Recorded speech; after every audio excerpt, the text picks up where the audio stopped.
Howdy Google Ads fans, and welcome back. Discussing the different stages of the buyer's funnel, but more importantly now, drilling into specific buyer psyches and what those search terms that sort of are categorized by buyer psyche, where they fall in the different stages of the buyer's funnel. Now I want to point something out.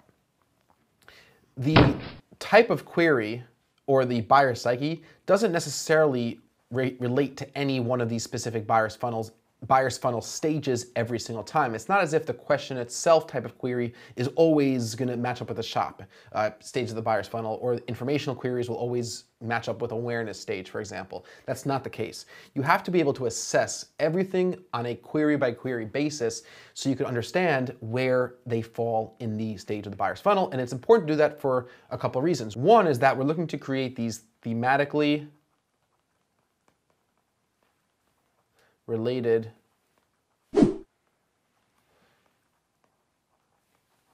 keyword groups. Oh, that yellow is a little light to see, but you can see it. Thematically related keyword groups, that's the whole idea here. That's what we're trying to ultimately accomplish. Another reason is that we want to bid more aggressively on better keywords that are more in the shop and interest stages of the funnel. And ultimately, the reason why we want to bid is because those keywords and those search terms are going to create, is going to generate traffic that has a higher conversion rate and usually a lower CPA, cost per acquisition, cost per conversion, and therefore we want to have a good understanding of our search terms, sort of where they fall into the different stages of the funnel. So let's take a look at some of these examples that we have here. So office chairs with lumbar support. Where would you think this search query falls in on the stage of the buyer's funnel? And you can take a moment to sort of think about that. I would say it either falls into the interest stage of the funnel or perhaps even into the shop stage of the funnel, where somebody is specifically looking for office chairs with a specific feature. They're most likely not looking for more information. It certainly sounds from the query that they're looking for a product or that they're looking for a service if it's a service-based, if you're a service-based business. But this specific query, it looks like somebody's searching for a specific product. So they're either in the interest phase where they're like, but probably closer into the shop phase because again, they are looking for that product. How can I fix my back problems from sitting all day? I would say that this is a pretty clear demarcation of somebody who is in the interest phase. They're already aware of the problem. They're aware that they have a back problem, and they are aware that the problem comes from sitting all day. And they're now sort of expressing that emotional interest in fixing that problem, right? So it's a keyword you want to bid a little bit more on than if it was somebody just expressing something totally generic, but not as much as you would bid on a keyword for somebody who's looking to buy something. And that's going to be reflected in the historic data in your account. Say somebody searches for "my back hurts at work." All right, so this is something that I would sort of say is in that awareness phase, right? Very, very generic. We don't know if that person is looking to buy a chair. We don't know if that person is looking to buy a better mattress. We don't know if that person is looking to go to a doctor. We don't know if that person's even looking for a solution, right? We don't even know if he's willing to pay for a solution. Maybe he's looking for a blog post. Maybe he's looking for a free YouTube video, right? Maybe he's searching for information for a class project, right? Who knows? It's so general. At best, we could say it sort of fits into that awareness stage of the funnel, which doesn't mean that we don't want to bid on it. It's just that we want to be very conservative. If we have a limited budget, we don't want to bid on it at all because we really want to focus. We want to make sure that we're getting as much of the shop and interest keywords as we are. But now I understand, I could say that the reason, I could tell my client, or I could at least have an understanding that the reason why this is not a great search term, the reason why this is not a keyword we want to bid aggressively on, the reason why this is going to be grouped in a certain ad group is because if you look at the buyer's funnel, I could say now with a certain degree of professionalism and sophistication that this person is in the awareness stage of the funnel. My back hurts because I sit for too long in an uncomfortable desk chair. This is similar, but it's most likely awareness bordering on interest, right? So he or she is searching and saying that I sit in an uncomfortable desk chair. That's the problem, or that's the cause of the problem that I have, just by the very nature that he's performing a search like this that's so expressive could be indication that he's in that interest phase. And it also makes it much more valuable for Poppin. Why does it make this much more valuable for Poppin than this previous search term, which was the description of the problem? Very, very simple reason is because he's using the word desk chair in his query, and he's expressing that he thinks that the potential solution to his problem is a better desk chair, or at least the cause of his problem is the current desk chair he has. Again, it's not a bottom of the funnel keyword because he's not looking to buy. He's not expressing commercial intent. He might be, he might think that a better desk chair is not going to solve his problem. This person might think that he just is sort of doomed to a life of bad back problems and chairs, but maybe he could solve it with a better mattress, or maybe he could solve it by going to a chiropractor or getting a massage or whatever it may be. So again, it's interest. It's interest in solving the problem. Maybe it's even awareness. It's certainly not expressing an interest to shop right now, and it's certainly not going to be something that we're confident will lead to a conversion for us. Now we take a totally different type of search term, brand name, product names, Poppin Max Mid Back Task Chair. What do you guys think the buyer funnel for this keyword is? You should know this right away. This is a really easy one, right? Obviously, they're shopping, right? Obviously, the person has already expressed interest. He's already cognitively aware of the problem. He is now, and that stuff is not even important to us, right? What he exactly views the problem is, and that's another important thing to focus on.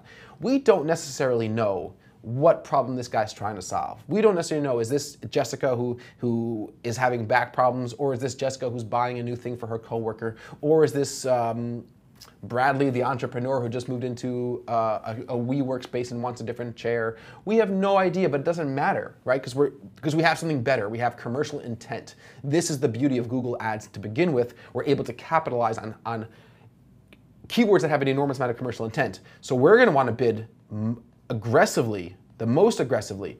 When people search for brand names, product parts, we want to bid the most aggressively. Why? Because it has the highest chance of conversions.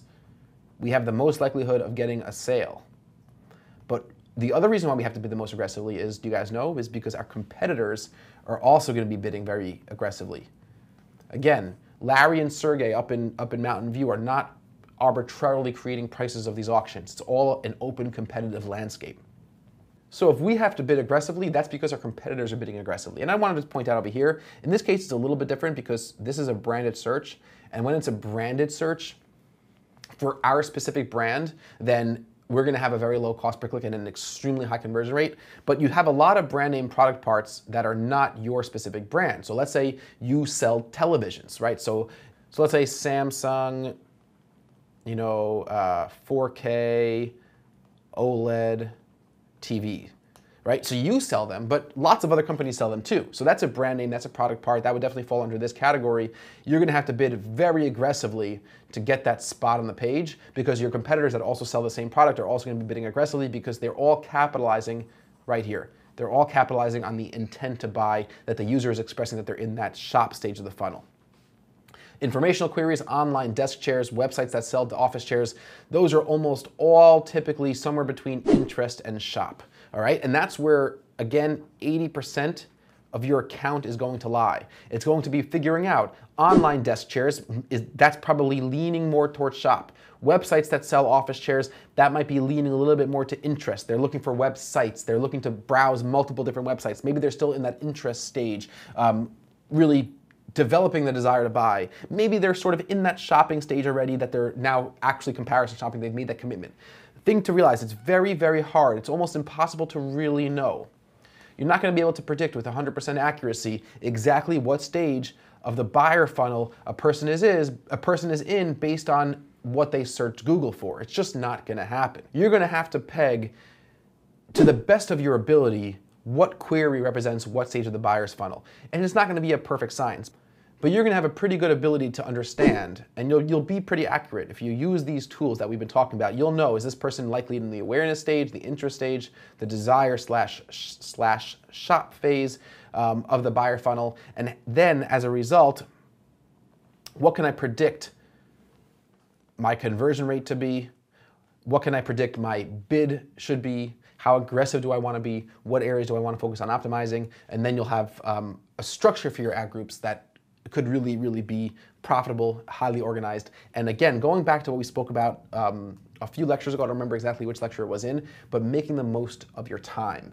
You want to focus your time on making sure that the keywords that represent people that are in that interest, desire, shop stage of the buyer's funnel are the ones that you're really tight on. You have the right ad copy, you're sending them to the right places of the site, you're making sure you have the highest possible impression share, and you spend the bulk of your time that you have to optimize your campaigns focusing on those keywords, and keywords that are in the awareness stage, interest stage.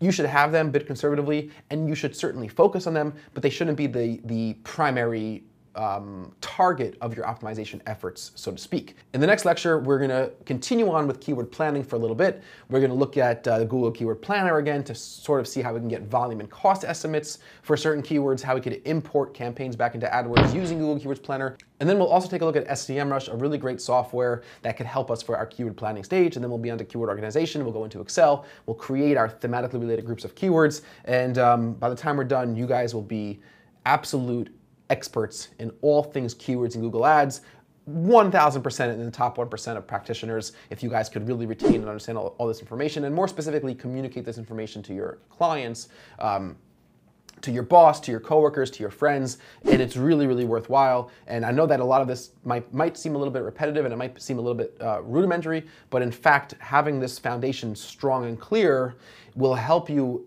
understand things will help you understand when things get more complex later on, when there's more complex optimization techniques, more analysis, more data to look at, because you're going to understand, oh, all of this data makes sense because I understand how my keywords are structured. And you'll see that all come together as you get more data in your account, and as you go into auditing accounts that have years, let's say, of historic data. Having these fundamentals strong is really useful and it's really important. So I look forward to seeing you guys very soon in the very next lecture.